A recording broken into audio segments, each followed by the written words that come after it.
Welcome to the Steve Reeve Podcast with the best moments from the past week and a few things that didn't make it there. Monday.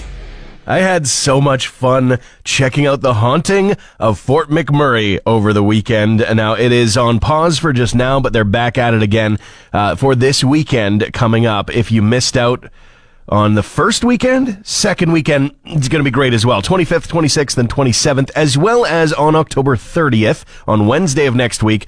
This is something that I highly recommend you check out. $10 at the door just to get yourself in there, and you don't have to wait out in the cold. This snow that's just arrived, don't have to worry about it because they have heard the feedback from last year. That is the Wood Buffalo Food Bank Association putting on The Haunting of Fort McMurray, and you don't have to wait out in the cold. You can come right on in, and that is also going to be the site of the Rave in the Grave party. That is the night of October 26th. 30 seconds of the actual audio of myself walking through The Haunting of Fort McMurray. Okay, something's touching me. Oh God, there's both sides. Oh God, no, I'm not going that way. Let's go this way. Let's go that. No, this is a bad choice too. Okay, all right. Oh my God, his arms are off. Oh no. Okay, this is I drove. Ah God, yeah, I knew it. I was just saying I don't trust it. That's into my face. And there's more to that. In fact, I've got a video. It certainly isn't the whole experience, and I've tried to make sure it's spoiler-free. So keep the sound on and check that video out right all over our social medias. Community Cruise on Facebook, at 105 Cruz FM on Twitter X.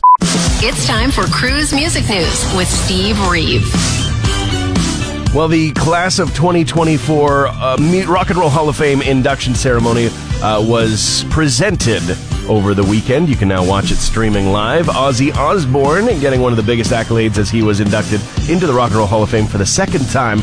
First time being with Black Sabbath, but now as a solo act alongside others like Mary J. Blige, Cher, Dave Matthews Band, Foreigner, Peter Frampton, Kool and the Gang, and A Tribe Called Quest, amongst some others.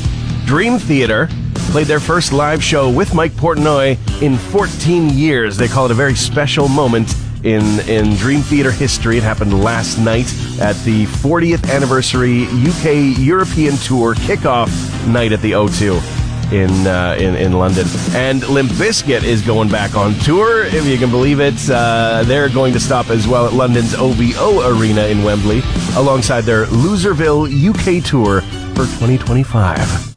Tuesday. Have you run into chaos packaging so far? Well, the answer is probably yes, though you might not know what the term is. It's kind of newly coined this year. But I guess the idea is anytime that a product is offered up in a packaging sort of format that doesn't match. It doesn't match what your brain would associate. Like tampons in an ice cream tub, for instance, is one of them. I haven't seen that in my travels, but apparently that's one of the big ones. Or there's olive oil that's being done in a squeeze bottle, and then you can even buy replacements, or I guess refills for the squeeze bottle that come in cans that just look like big beer cans. You would never think that's what olive oil comes in. And I think one of the first examples of this was water. When water started showing up bottled water started being in cartons all of a sudden. And people going, well, but that's for milk, though. You put milk in the cartons, nothing else. And so we kind of have these expectations, just associations, I guess, really more than anything, with what our products should look like. And now some geniuses of marketing out there and design have thought, well, why don't we shake that up and make it weird? And that might be the very reason that you're picking up that kind of different looking product off the shelf, even though it's exactly the same as the other one. Joan Jett in the news as she's teamed up with PETA for another campaign message, and it's that we are all sisters under the skin. She is calling on feminists to fight for animals' reproductive rights as well, saying end speciesism. Well, I absolutely am 1,000% for taking care of animals and people, but I kind of feel like this might be jumping the shark just a little bit. I don't know. I don't know if animals really need to worry about the wage gap, for instance, but In other news, Gene Simmons just can't leave well enough alone, even though retired and not really playing the bass all that much. He's got things to say about Flea's style. We just had a birthday and, of course, a Red Hot Chili Peppers fame and many others. He apparently Gene Simmons does not like the sound of the bass being slapped, which is very much a Flea-ism. Certainly not alone. But I guess that's great. Don't slap your own bass and don't listen to others who slap theirs, and then we'll all move on and be fine, Gene. And sad news to end off, former Iron Maiden singer Paul Di'Anno has died at the age of 66. The band shared the news, saying he helped set the path that the band has been traveling on for almost 5 decades. And he is going to be dearly missed, not just by members of the band, but of course fans and many others, family included. Wednesday. Anytime that you can go through a day without needing to be rescued by a legitimate rescue crews is probably a good scene. There was a woman in Australia who quite recently found herself stuck upside down between 2 boulders after trying to reach her phone, which she dropped into the crevice, the said crevasse. Apparently, took crews 7 hours to remove her once she was located. Thankfully, way off from that 127 hours in more ways than one, she was fine, other than, scrapes and minor bruising. She would have been especially fine, I figure, if she did actually manage to reach her phone once she was upside down. Listening to the rescue crews explain everything going on, like, yeah,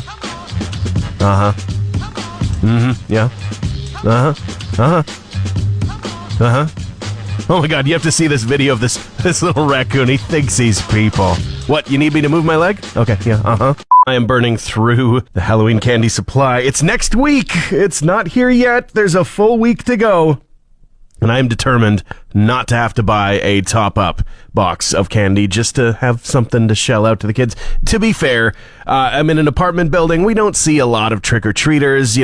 If we want that, we have to go, hang out at a friend's house where they actually have a front door that's on the street. And there's always just so much joy in doing the shell out and doing that fun thing. And I feel like when we did have, we lived in a location where we did have a lot of kids coming by trick-or-treating, knocking on the door, dressed up in costumes, looking for that candy. The 1-for-1 method, I think, really, really helps you get through that evening with a smile on your face. Maybe not so much the next morning when you wake up. But, 1-for-1. One candy for the kids, one candy for you. That's just how you do it.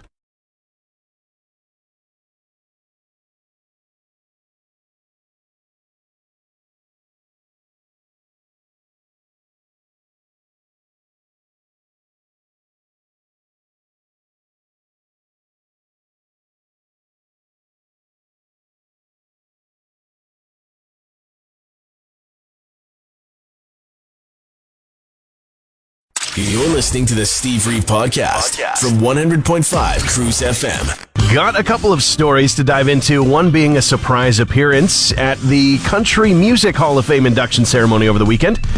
Not the rock and roll one, that happened a little while ago, and it's available to watch on, I think, Disney+. But Keith Richards showed up at the Country Music Hall of Fame show, and that was an absolute surprise to the person who he was helping to induct and celebrate.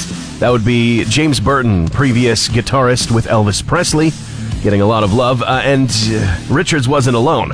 Vince Gill of the Eagles was there, Emmylou Harris, drummer Steve Jordan, all coming together to help induct the former Elvis Presley guitarist. He said, "What a surprise. They're all my heroes, all these guys I work with." And a new song has been released, or at least an instrumental, unfinished version of a song from Eddie Van Halen, and with Alex Van Halen as well. I mean, Eddie's death happened in 2020, and Alex hasn't really been in the public eye since then, but a book is coming out, and new music has been released. Here's just a taste of what that sounds like. Eddie Van Halen and Alex Van Halen on the account on YouTube called Unheard Van Halen.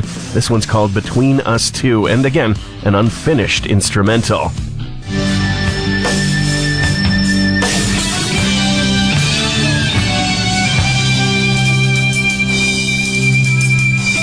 The full 6-minute track is available right now for you to listen to.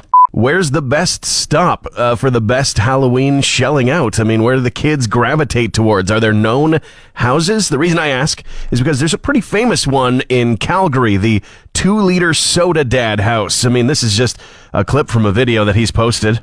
Okay, next number, let's go! 2! We got a cream soda! All right, next number! I mean, you can tell it's a party. Holy cow. 2-liter Soda Dad also this year sharing that the entire garage and most of the house is legitimately filled with big, full-size chip bags of various flavors and, of course, a ton of 2-liter sodas. Just trying to make the kids, as happy as possible for Halloween. Also, happens to have an electrical 24/7 service company that the logo gets seen by everybody who gets their 2-liter pop. So I think maybe a lot of this is a tax write-off for the business, but that's just a theory. All I know is that he is also making kids pretty happy and also tempting them to get into that pop that's being dropped in a sort of a slide chute system down from a balcony to the kids below, giving them the temptation to jump right onto that 2-liter pop when, I mean, it's obviously just been shaken up. Give it a minute, kids. Give it a minute. Thursday. Canada, home to a great number of wonderful things. Also, apparently, some thieves. First, there were the maple syrup heists. Millions of dollars, some 9,500 barrels from a global reserve in Quebec. It took a long time for them to even find out they were missing. Oh my gosh. And right now, there's a serial butter thief operating in Guelph who has struck 7 times in the last 10 months. I'm seeing a pattern here. I can't be the only one worried about our Canadian pancake reserves right now, can I? Can I? I say we celebrate. What are we having for breakfast? Pancake. Pancake. All right. Oatmeal and raisins? It is. Oh. Kidding? It's pancakes. Hey, pancake. Maybe 2 eggs side by each, The When We Were Young Festival at the Las Vegas Festival Grounds over the previous weekend saw a lot of people celebrating some music from their heyday. Unfortunately, in the aftermath, people have been discovering, maybe not even while they bought the merch, but after the fact, that several, as many as 8 different bands that were performing during the festival had their names spelled incorrectly on merch. We're talking the All-American Rejects, New and Glory. American was Immersian. We Are in the Crowd. Not We Are the In Crowd, or Sleeping with Syrians instead of Sirens, Movements instead of Movements, Amor for Sleep instead of Armor for Sleep, LS Dunes, and Daisy Grenade as well were all incorrect. Newfound Glory has, in fact, put out their own t-shirt. Well, I don't know if it's for sure a thing or if it's just a gag that says New and Glory. They're having fun with it. Cameron Crowe, working on the Joni Mitchell biopic, says that there might be a date in mind. It's not officially announced, but Christmas 2025 is the window that he's looking for. This was announced last year, and even at that point, he said that it had been in development between him and Joni Mitchell herself for several years. They're excited. They're excited for it.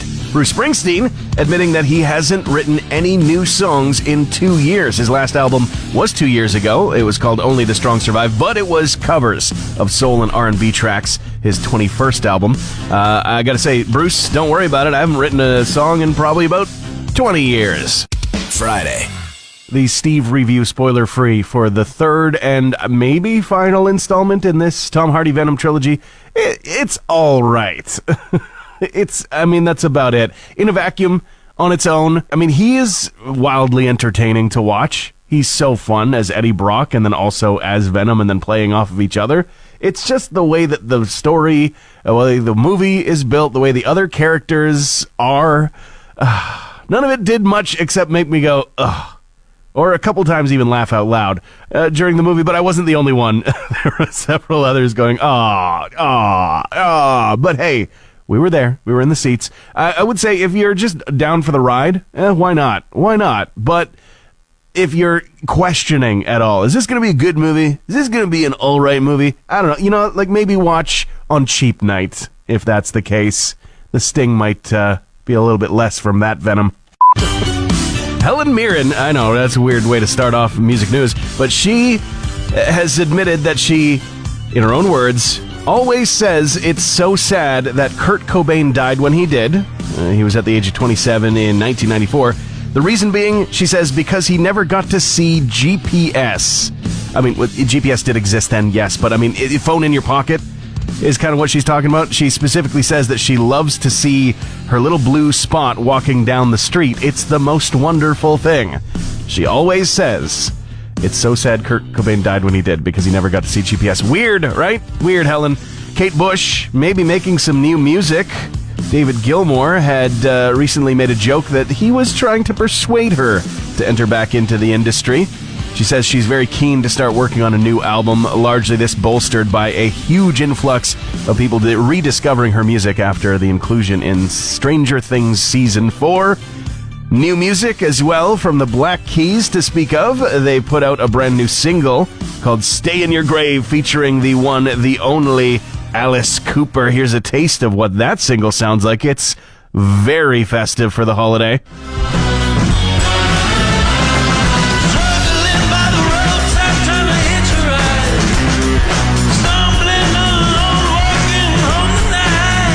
Cool Friday feelings, that's for sure. And that's music news.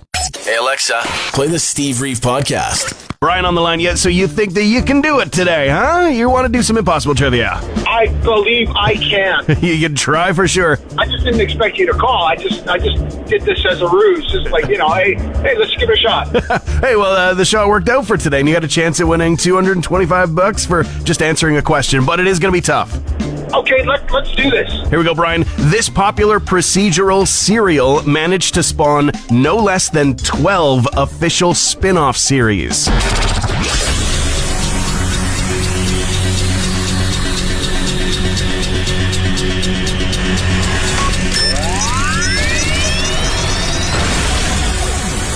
There's the timer, Brian. Do you have a thought? Do you have an answer? Law and Order. Law and Order, it was the one. It just wasn't in time, Brian. It's so close, so close. It's a lot easier when you're not playing, isn't it? Dude soap, Viking horns, and bulk fart spray. What does the algorithm think Steve wants today? It's always so aggressive, whatever it is. But is it a win? Is it a miss? Well, I gotta say it's more on the win category for this one. The algorithm thinks I want to see fossil finding videos where they chisel the slate away from stones. You see these people just hunting down on the coast of wherever. It's probably the Pacific Northwest or somewhere. And then they crack them open and see if there's a big old ammonite fossil in there or something. I watch till the end every time. They got me hooked. I want to see. Every once in a while a video is just like, well, came up with nothing. There's nothing in the rock. And I'm like, okay, but move on. Where is the actual fun thing to look at? I love that. And it makes me want, I am going to be visiting my folks who are on Vancouver Island closer to the holidays. And I swear, I'm like, let's take a trip to the beach and bring some tools with you. We're going to find some fossils. Yeah, right. But it's fun to watch, though. Transmission over. Want more Steve? New podcast episodes happen every Friday, or just tune into the Steve Reeve Show. Weekday mornings starting at 5:30 a.m. on 100.5 Cruz FM.